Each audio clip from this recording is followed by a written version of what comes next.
Hello नमस्कार दोस्तों, आपको अपने चैनल एमी ज्ञान स्टडी में स्वागत है। तो चलिए दोस्तों, आज के इस वीडियो के तहत हम आपको मैथमेटिक्स यानी गणित का जो 10th क्लास के लिए है और आपका एग्ज़ाम जो है 2023 में होने वाला है और एग्ज़ाम का डेट भी आ चुका है।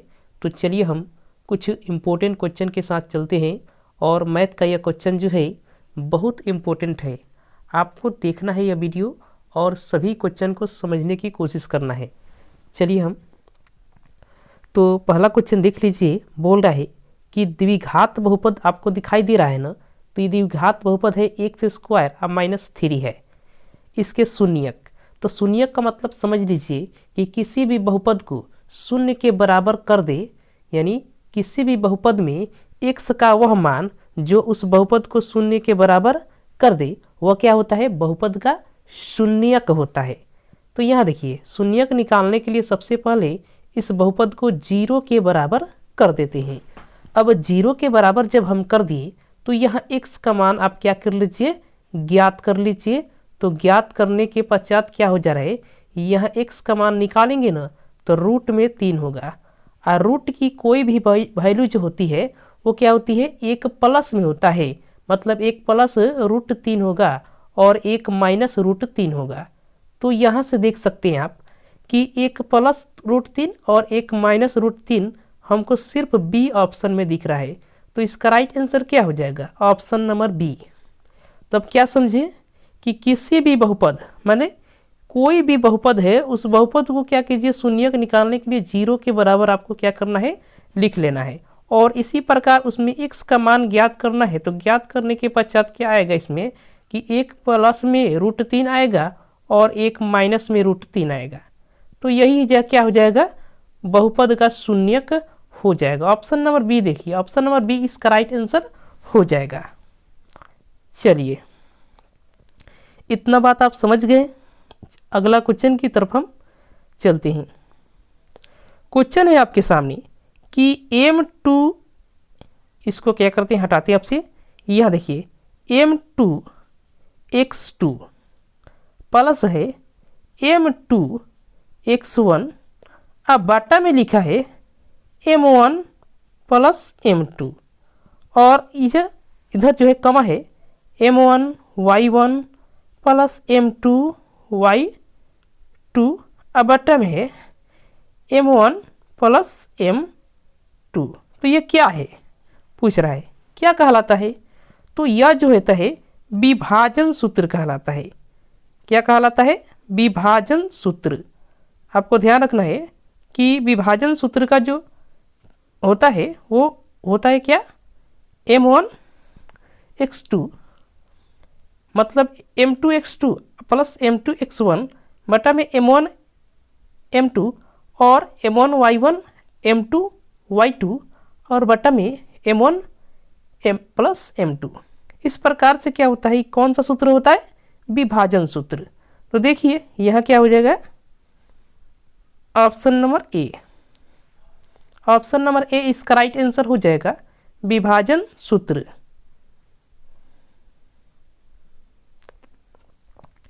तो यहाँ विभाजन सूत्र भी हो जाएगा। यहाँ देखिए किसी रेखा को m1 और m2 का अनुपात, मतलब रेखा का m1 और m2 का अनुपात जो होता है वो भी हो जाएगा। ऑप्शन नंबर सी देखिए, ऑप्शन नंबर सी इसका राइट आंसर हो जाएगा। तो इसका राइट आंसर क्या हो जाएगा, option number C. Option number C देखिए इसका राइट आंसर हो जाएगा, क्योंकि यह विभाजन भी सूत्र है और किसी रेखा को m1 और m2 के अनुपात में बांटने वाला भी सूत्र है। तो क्या हो जाएगा, ऑप्शन नंबर सी। इतना बात आप समझ लीजिए। आइए करें कि प्रथम n प्राकृत संख्याओं का योग होता है। n प्राकृत संख्याएं जो होती है उसका योग होता है, मतलब 1 है, 2 है, 3 है, 4 है, डैश डैश डैश n तक लिखा है। तो गिनती की संख्या को प्राकृत संख्या कहते हैं। आपको इस बात की जानकारी होनी चाहिए कि प्राकृत संख्या किसे कहते हैं, जो संख्याएं गिनती की संख्या होती है उसको क्या कहते हैं, प्राकृत संख्या कहते हैं। अब देखिए पूछा है कि n प्राकृत संख्याओं का क्या है, योगफल क्या होता है। तो n प्राकृत संख्याओं का जो योगफल होता है वो सूत्र होता है n into n plus 1/2, n into n plus 1/2। तो इसको हम लिख सकते हैं 1/2 ऑप्शन के अनुसार n, मतलब इसको जो है लिख सकते हैं n इंटू n प्लस 1 लिख सकते हैं ना, ऐसे लिख सकते हैं, आप समझते होंगे। तो यहाँ जो होगा ऑप्शन नंबर बी इसका राइट आंसर हो जाएगा। चलिए अगला क्वेश्चन देखिए। क्वेश्चन है, यह जो क्वेश्चन है जो है द्विघात समीकरण से क्वेश्चन है, लेकिन हम इसको दूसरे तरीके से बनाएंगे। द्विघात समीकरण में आप इसे ऐसे बाटा का जोड़ बनाकर बना लीजिएगा, बना सकते हैं आप। हम दूसरे तरीके से आपको सिखाएंगे यहाँ बनाने के। इसको ये जो है y प्लस जो है 1/y होता है, या जो मान लीजिए अगर हम p के बराबर ले लेते हैं इसको, तो y का स्क्वायर हो जाता है प्लस जो है 1/y का स्क्वायर बराबर, अगर हम निकालना चाहेंगे तो कैसे निकालेंगे। तो अगर y प्लस 1/y इतना आपको दिया है और अगर आपको इतना ज्ञात करना है तो कैसे ज्ञात करेंगे। तो सूत्र होता है p का स्क्वायर माइनस 2। क्या सूत्र होता है, p का स्क्वायर माइनस 2। अब देखिए बात यहाँ आती है कि हमको तो ये दिया है, ये वाला दिया है और ये वाला पूछा है, ये वाला पूछा है। अब इसी सूत्र को अगर हम पलटने की कोशिश करते हैं तो क्या होता है कि अगर y2 प्लस y 1/y2 का स्क्वायर मतलब y का स्क्वायर, यहाँ क्या हो जाएगा, देखिए इसको ज्ञात करना चाहेंगे तो यहाँ जो है ये 2 है ना माइनस में, तो ये प्लस में हो जाएगा, रूट में ऐसे रहेगा, और ये माइनस में है ना, ये प्लस में हो जाएगा। तो प्लस में जब हो जाएगा तो क्या हो जाएगा, आप देख सकते हैं यह p जो है हो जाएगा, मतलब इसके लिए ये इसके लिए हो जाएगा p, अब प्लस में 2, यही हो जाएगा, हो जाएगा। तो इतना बात आप समझ गए कि अगर आपको दिया है y प्लस 1/y बराबर p, तो आपको ज्ञात करना है y square plus 1/y square बराबर रूट में होगा p प्लस 2 हो जाएगा। तो इसको हम ज्ञात कर सकते हैं, रूट में p का मान कितना है 14 और 2, तो रूट में कितना हो जाएगा 16। जब 16 का वर्गमूल करेंगे तो प्लस माइनस 4 हो जाएगा, प्लस माइनस 4 हो जाएगा। ऑप्शन नंबर डी इसका राइट आंसर हो जाएगा। इतना बात बहुत अच्छे से आप समझते होंगे कि ऑप्शन नंबर डी इसका राइट आंसर कैसे हो जाएगा।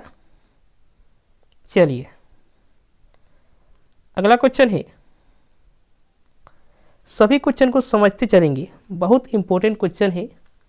समझ में नहीं आया वीडियो के कमेंट में लिख दें, ताकि हम बहुत अच्छे से समझाने की कोशिश करें और अच्छे से हम समझाएं ताकि आपको समझ में आ जाए। तो चलिए यहाँ देखिए, x बराबर 3 y है में c का मान। अब आप कहेंगे ये कैसा क्वेश्चन है, तो क्वेश्चन बहुत आसान है। आप एक बात जानते हैं कि ax plus by plus c बराबर 0 होता है ना। इसमें क्या होता है, यह a होता है, यह b होता है, यह c होता है। a b और c आपको दिखाई दे रहे हैं। अब यहाँ क्या होता है, यहाँ दूसरे कलर से देख लीजिए। अब यहाँ c का भी कोई मान होता है। मान लीजिए एक एग्जाम्पल ले लेते हैं, यहाँ ले लेते हैं 2x प्लस 3y प्लस 4 बराबर 0 ले लेते हैं। अब यहाँ हम ए का मान पूछे आपसे, आपको हम ए का मान पूछे यहाँ से, तो ए का मान आप क्या बताएंगे? यही ना बताएंगे ए का मान। तो ए का मान कितना? 2। अगर बी का मान पूछे तो ये बताएंगे, बी का मान कितना हो जाएगा? 3। अगर सी का मान पूछे तो ये वाला बताएंगे आप, सी का मान कितना हो जाएगा? 4। तो एग्जाम्पल से आप समझ सकते हैं कि ए, बी और सी का मान किस प्रकार से होता है। इतना बात आपको समझ में आ गया? तो इसको हटाते हैं, देखिए इसको हटा दें, चलिए हटा देते हैं। अब आगे समझिए, यहाँ x बराबर कितना दिया है? 3y दिया है, 3y दिया है। आपसे पूछा क्या है? आपसे पूछा है कि c बराबर कितना है, मतलब c का मान कितना है। तो इससे कंपेयर कर सकते हैं कि x बराबर हम लिख x माइनस 3y प्लस 0 बराबर क्या लिख सकते हैं? हम 0 लिख सकते हैं ना। अब यह देखिए, a के जगह पर है, b के जगह पर -3 है और c के जगह पर कितना है? 0। तो c का मान क्या हो जाएगा? 0 हो जाएगा। समझ गए कि c का मान 0 कैसे होगा? क्योंकि यहाँ देखिए ax² plus bx plus c से जब कंपेयर करते हैं तो कंपेयर करने के दौरान क्या हो रहा है? c का मान कितना हो रहा है? 0। तो ऑप्शन नंबर ए इसका राइट आंसर हो जाएगा। इतना बात आप समझ गए होंगे। चलिए, इतना बात समझ गए तो अगला हम समझाने की कोशिश करते हैं। क्वेश्चन है आपसे कि y बराबर mx जो है वो द्वारा जो प्रदर्शित रेखा है किससे होकर गुजरती है? आप समझ रहे होंगे ये क्वेश्चन बहुत हार्ड है, लेकिन क्वेश्चन बहुत ही आसान है। ये क्वेश्चन आपको क्या करना है, यहाँ कुछ नहीं करना है। x का मान अगर मान लीजिए 0 रख देते हैं तो y का मान भी कितना आ रहा है? 0। अगर x का मान क्या रखते हैं? 0, तो y का मान भी कितना आ रहा है? 0। अब यहाँ देखिए ऐसे होता है, यहाँ y होता है, यहाँ x होता है। अब इसका ग्राफ और खींचेंगे तो किससे जाएगा? मूल बिंदु से ऐसे होकर जाएगा।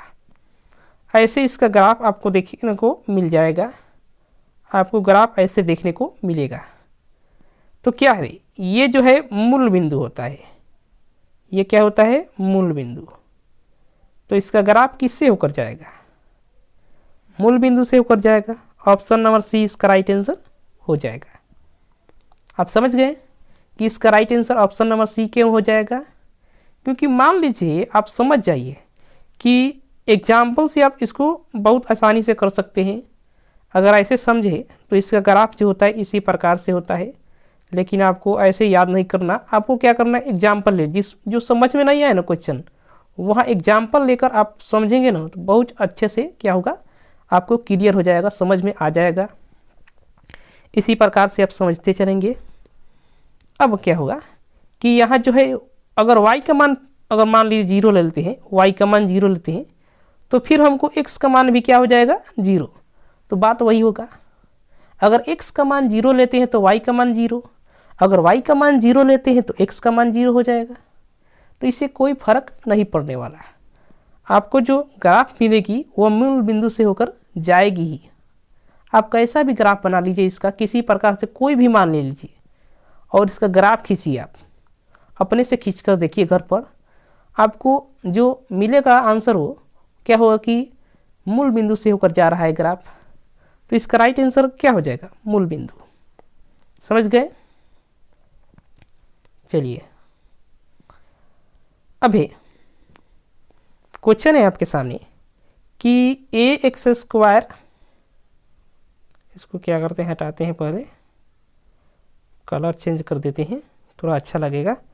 यह देखिए ax² plus bx plus c बराबर क्या है? 0।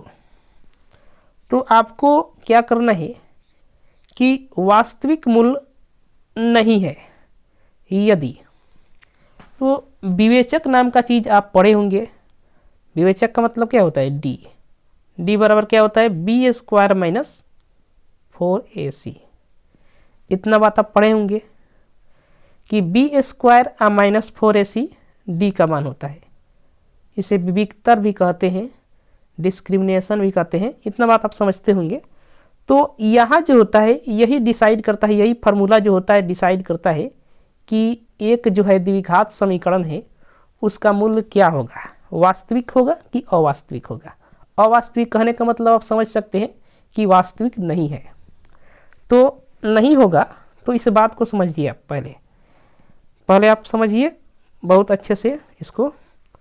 यहाँ देखिए दिया है आपको ax square plus bx plus c बराबर कितना दिया है, 0। अब जब समझेंगे आप तो यहाँ देखिए क्या होता है कि आपको क्या करना है, बी स्क्वायर माइनस 4ac जानते हैं d के बराबर होता है ना। अब कह रहा है वास्तविक मूल्य नहीं है, तो वास्तविक मूल्य नहीं है तो कब होता है, जब d का मान जो होता है क्या होता है, 0 से छोटा होता है।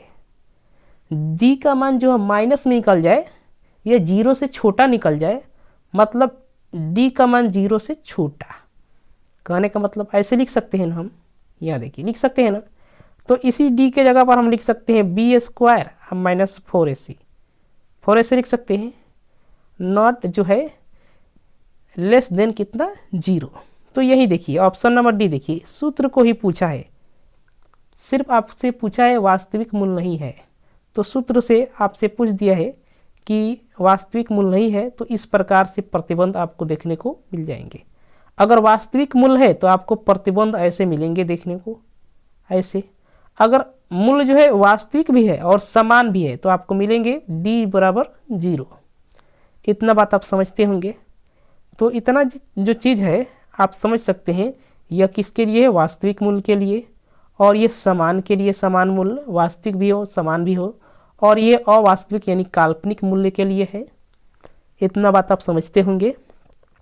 आपने किताब में पढ़ी होगी या पहले भी आप कोचिंग किए होंगे तो पढ़े होंगे, या कहीं भी क्लास किए होंगे तो आप पढ़े होंगे, क्योंकि अभी आपका एग्ज़ाम है और एग्ज़ाम के लिए आप जब तैयारी कर रहे हैं तो इन चीज़ों को पहले से पढ़कर रखा होना चाहिए, तभी आपको मैथ अच्छे से समझ में आएगा और अच्छे से आप जो है ऑब्जेक्टिव क्वेश्चन जो है आपके एग्ज़ाम में आने वाले हैं, दोगुना ऑब्जेक्टिव क्वेश्चन, उसमें से आप जो है 50 ऑब्जेक्टिव क्वेश्चन बहुत अच्छे से उसका सही से सही आंसर दे और जो है 50 में 50 नंबर आप ला सकते हैं। ऐसे समझ लिए तो चलिए आइए। और क्वेश्चन जो है आपके एग्जाम में उतना भारी नहीं पूछा जाएगा, सामान्य क्वेश्चन ही पूछा जाएगा। जिस प्रकार से आप क्वेश्चन देख सकते हैं, यह क्वेश्चन जो पूछा गया क्वेश्चन है, इसीलिए हम इसको लेकर आए हैं। जो देखिए क्वेश्चन है कि -5, कलर चेंज कर देते हैं, कलर अच्छा नहीं लग रहा है। यहाँ देखिए -5 देखिए, -5 कमा -1 कमा 3 कमा 7 कमा डैश डैश डैश एपी में है। तो आपको क्या ज्ञात करना है, डी का मान ज्ञात करना है। डी का मतलब क्या समझते हैं आप, सार्व अंतर। सार्व अंतर क्या होता है, कॉमन डिफरेंस।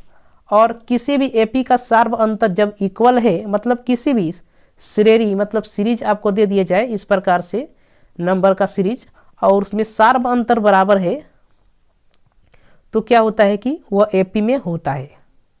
तो एपी जांचने के लिए भी आ जाता है और कह देता है कि जो है ये एपी में है कि नहीं है। तो सार्व अंतर आप याद कर लीजिएगा, जिसका सार्व अंतर इक्वल हो जाएगा वो एपी में होगा, और जिसका सार्व अंतर इक्वल नहीं होगा वो एपी में नहीं होगा। इतना बात आप समझिए।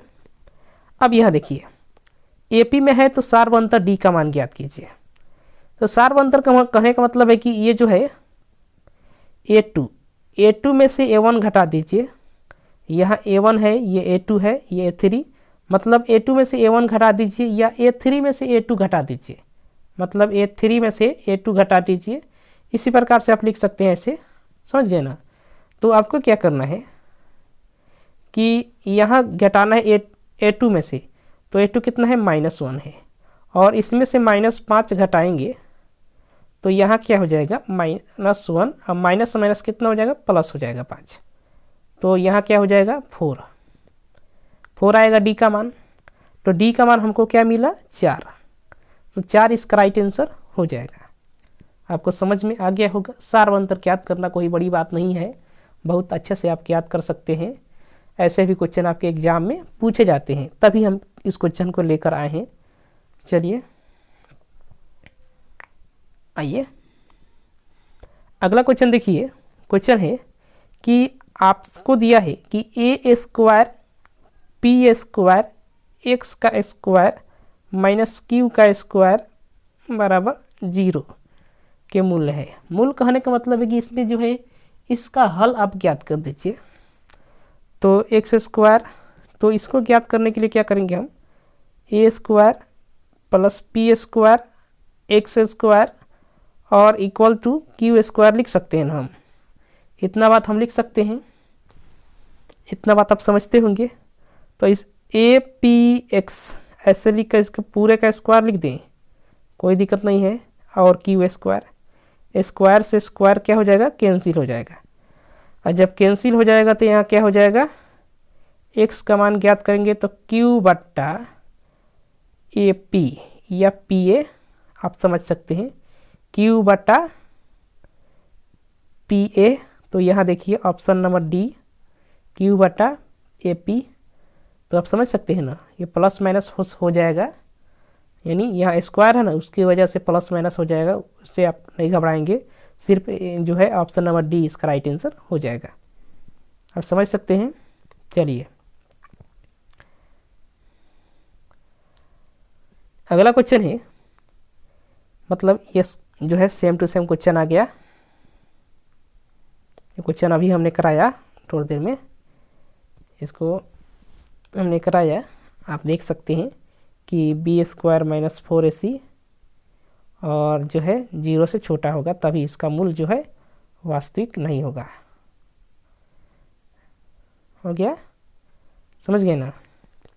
तो चलिए दोस्तों, यही हम क्या करते हैं, प्रश्नों को समाप्त करते हैं।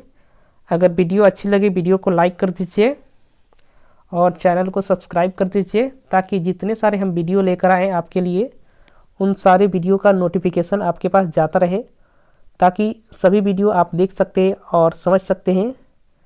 तो चलिए हम अगले वीडियो मिलते हैं, तब तक के लिए धन्यवाद।